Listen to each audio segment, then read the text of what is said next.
కల్లు రెండు ఒకటేనా? కాదు. తాటి చెట్టు నుండి వచ్చే ద్రవాన్ని నీరా అంటారు. నీరాను సేకరించిన తర్వాత దాన్ని పులియబెడితే అదే కల్లుగా మారుతుంది. సూర్యోదయానికి ముందే తాటి చెట్టు నుంచి సేకరించేది నీరా. మరి తాటి చెట్ల నుంచి తీసి నీరా కేఫ్లో విక్రయించే లోపు అది పులిసిపోయి కల్లుగా మారుతుంది కదా. ఇదే చాలా మందికి ఇప్పుడున్న డౌట్. అలా పులుస్తుంది కాబట్టి కొన్ని ప్రత్యేక పద్ధతుల ద్వారా నీరాను సేకరిస్తున్నారు.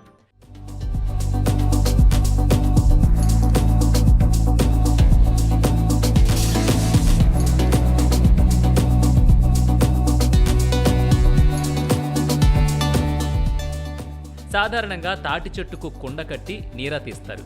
కానీ నీరా కేఫ్లో విక్రయించే నీరాను అలా కాకుండా central plantation crops research institute విధానం ఫాలో అవుతున్నారు. అంటే తాటి చెట్లకు కుండలకు బదులుగా చిల్లర్ బాక్సులను అమరుస్తున్నారు.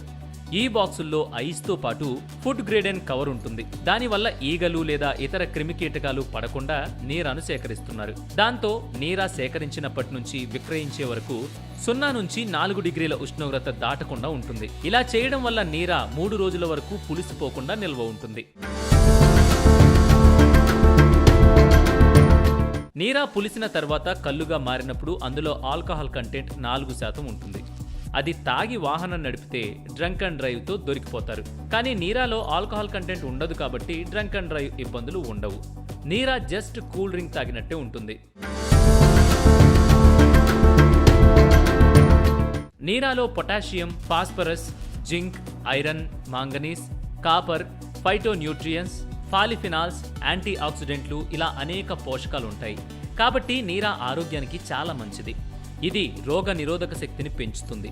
రక్తపోటు, క్యాన్సర్, కిడ్నీలో రాళ్లు, అల్సర్, రక్తహీనత ఉన్నవారికి చాలా మేలు చేస్తుంది.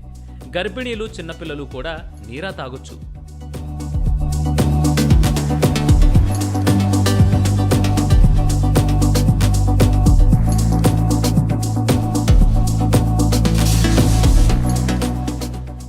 ఇక హైదరాబాద్లో ప్రారంభమైన నీరా కేఫ్లో 1 లీటర్ నీరా 300, అర లీటర్ 150కి లభిస్తుంది. దీంతో పాటు 245 రూపాయలకు 250 గ్రాముల ఈత బెల్లం, 375 రూపాయలకు 300 మిల్లీలీటర్ల తాటి తేనె, 345 రూపాయలకు 300 మిల్లీలీటర్ల ఈత తేనె, 275 రూపాయలకు 250 గ్రాముల తాటి చక్కెర, 230 రూపాయలకు 200 గ్రాముల తాటి బూస్ట్ కూడా అమ్ముతున్నారు.